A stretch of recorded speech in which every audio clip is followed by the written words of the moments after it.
Hello, I'm Jasmine, and you're listening to Lifesavers, the podcast by the RNLI, the charity that saves lives at sea.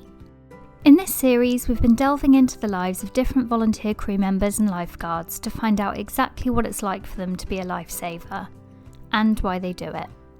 Plus, they've shared the story of the day they'll always remember, on the day they saved a life. We went out and he was actually getting down tracking fishing tackle. He was quite sore. But it was quite a memorable rescue. It was my first time kind of being the main casualty carer. It was just really nice to help him out. In the final episode of our series, meet the wonderful Georgia Keating, a volunteer lifeboat crew member from Crosshaven.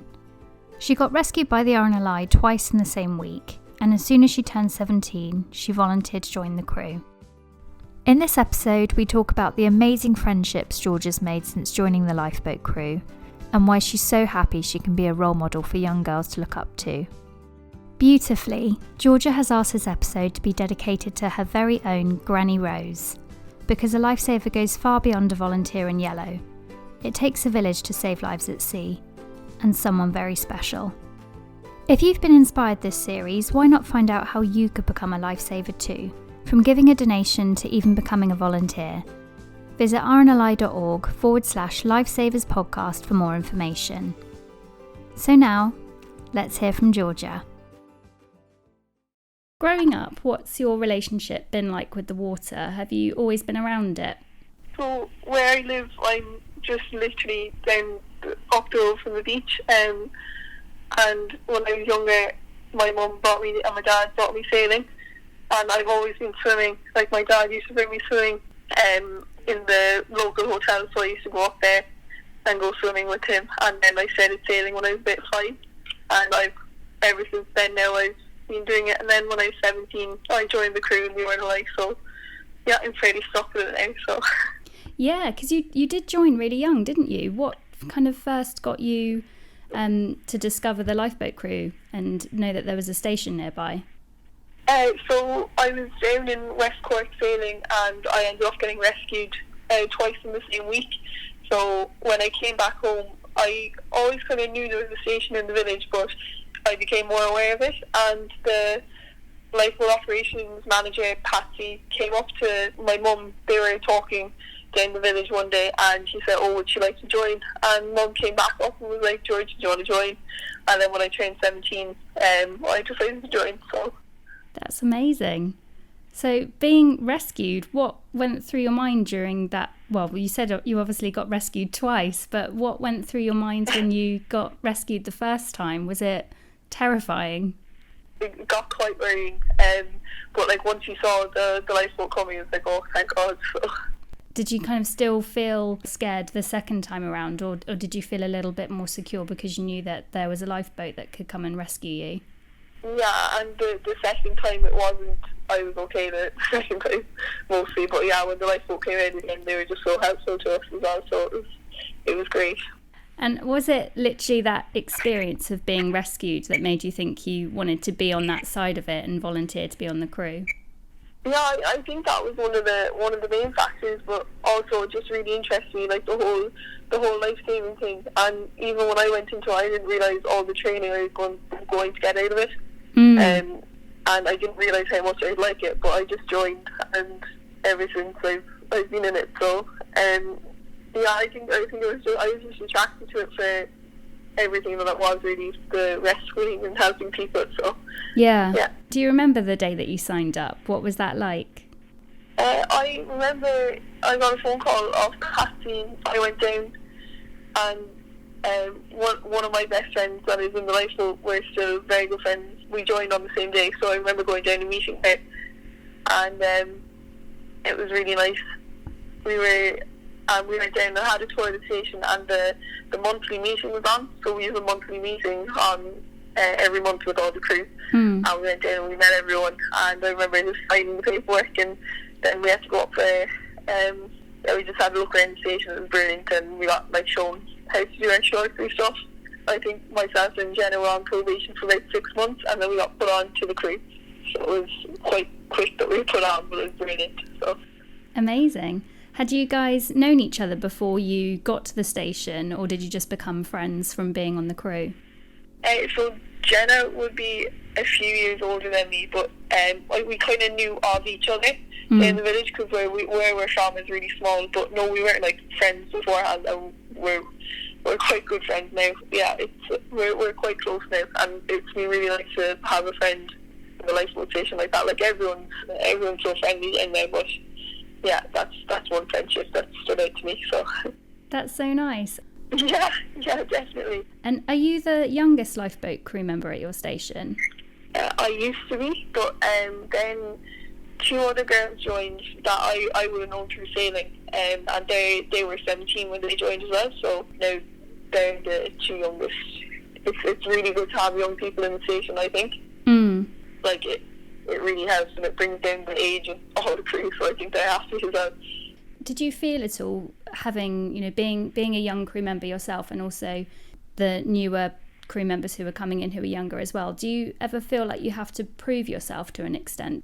I don't think so. There's never been any pressure on me to prove myself to anyone, and it goes for all the crew. We're all put into like a place where we all feel comfortable, and I know at any time I can say to the helm, if I'm not comfortable, that look, I don't want to do this. Can we swap, or can we do something else? Or look, you're going too quickly, can you slow down? I don't feel any pressure to do anything, and if I don't know how to do something, even now, I'll just say, look, I don't know how to do this, can you run over this with me again? The helm or any of the other crew will be way more than happy to help me to brush up on it, so it is really good.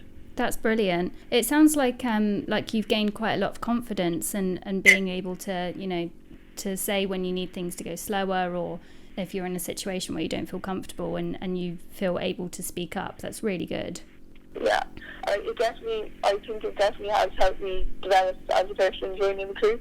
I don't know, when I joined when I was 17, I was young. I still am young, but it's definitely helped me to kind of become me now. So it's really good being able to join, and it's such a big part of my life now. I can't really see me giving it up at any stage soon. So hopefully it'll always be part of my life somehow. So am I right in thinking you are 19 at the moment? Yeah. And you're at college, aren't you, full time? Yeah, I am. How do you find being able to kind of balance college and coursework and being a 19-year-old and seeing your friends and volunteering kind of all at the same time? Sometimes it can get difficult, like if there is a shout and I'm planning on going somewhere, you have to drop everything, but I don't really, I can always have I obviously have to put schoolwork first sometimes, and that was hard during my leaving cert, which is like my final year exams. I had to not go on, kind of just focus on school when it's such an important thing to me. And then even now I can do my college work, and then at night time I go out training on the lifeboat, and it is like a really good escape just to go out and kind of forget about everything and go out for a few hours and train. If I get a shout, it is kind of hard, and then people will be giving out saying, oh, where's she gone? And I get the shout. But one of my really good friends, Keating, she's in the Coast Guard in Crosshaven, so there's always kind of a rivalry between the two of us, but it's very funny. So at least my group of friends do understand how it is, because there's two of us that are involved in the emergencies in Crosshaven, so it's quite good. And we're able to talk to each other about it, and I think we are really good friends because of it. So it sounds like you almost kind of use the being on the crew as a chance to switch off from everything else. That sounds like your kind of leisure time. Yeah, it is a big hobby for me, and as well as being like a big passion of mine, and it's just a big part of my life, as I said already. But when you're out in the water, it's really nice to just kind of switch off and get into the mode of training and learning new stuff when you're out in the boat with the crew, and yeah, it's really nice. Oh, that's lovely. Do you find you get a bit of a buzz from being kind of so busy and having so many things to focus on, or do you think you're actually a bit of an introvert at heart, but you just sort of come out of your shell a bit when you're on the crew? I think that I love the buzz of doing everything, and I love being busy, so that definitely keeps me busy. Like I'd always be kind of sometimes going down to the station and always trying to do stuff, but I definitely think it has helped me come out of my shell, because I've been able to do so much with the lifeboat and given so many opportunities. Like a few weeks ago for the All-Ireland semi-final in the hurling, I got to go up and stand on the side of the pitch, and I met so many different crew members that day and just talking to different people, and it definitely has helped me come out of my shell. Going around to different schools, I do that a good bit with the education teams to talk to children and stuff, and it's helped me to come out because I've had to talk to people. So it's brilliant. I love it. That sounds brilliant. Do you ever get, if you're going around to the schools and things, do kids or teachers or anything, are they a bit surprised to see you turn up? Are they expecting kind of a big beardy lifeboat man? Yeah, definitely. But I've had so many comments saying like it's brilliant for, especially if it's girls, it's brilliant for them to see me there, because they can kind of, oh my god, it's not just guys who can do this, and it's nice for them to see me, and it always makes me feel really happy then when I know that I've kind of helped them. And I love talking to them as well. Like, they always get so excited trying on the seats and everything like that, so it's really nice. But I had something like that when I was growing up as well. It would have been really cool, so it's nice to see it now that I can help. And even the other girls in the station, they're always doing it as well, so we're always trying to, pull up the female crews, so we're getting there at the moment. There's a good few of us in there, so. What was it like telling your friends that you were joining a lifeboat crew? Were they surprised at all? So when I was in the year that I joined, I had moved schools, so I moved to a school in town, which is Cork City, sorry, and the girls in Crosshaven obviously knew I joined, but when I went into the new school in town, they were kind of like, oh, what do you do and all this, and I was like, oh, I'm in the lifeboat crew, so everyone kind of thought, oh my god, that's kind of a strange one. So yeah, it was people are shocked when you tell them, or even if I'm fundraising, a lot of people don't believe that I'm in the crew. They're kind of like, you're not a crew member, are you? So it's kind of like, yeah, I really am. I spend so much time on it. So yeah, it's funny when you get asked, are you actually in the crew and stuff. So that's really nice. Because I remember when I was sort of 19 or being at college or uni, there's a weird pressure to feel like you have to fit in and do what everyone else is doing, and it's quite a unique hobby, isn't it, to be a crew member? Yeah, I love doing it, and I wouldn't stop doing it just because of that. And I still have a perfectly normal college life as well. I can't say that I don't. So that's amazing. I'm not missing out on anything by joining the crew, and I'm definitely getting a lot more out of it than you think. So that's brilliant. What kind of situations do you get called out to? It literally could be anything, from towing boats back into injuries to I just went like boats sinking, falling off their moorings, literally anything. And does it ever scare you? You must have to go out in quite rough weather sometimes as well, kind of being on the coast. The rough weather never really gets me. We're always I know the lifeboat and the helms know its capabilities and what it's able to do, and we will never be launched if it's too unsafe for us to do so. The motto that we have on the boat is crew boat task, and so the crew is always going to come first. And yeah, I wouldn't be scared of the weather because I know that we're always going to be safe on the boat and the boat can take it. But if we're called out to a shout where it's somebody injured or it's somebody's life in danger, you do get kind of a shock and the adrenaline starts running, but you kind of calm back down and you're giving capabilities to make sure that you are calm when you're going out to these sort of things. So that's amazing, because I really can't imagine being able to face that at 19 years old, and yeah, I think you're incredible.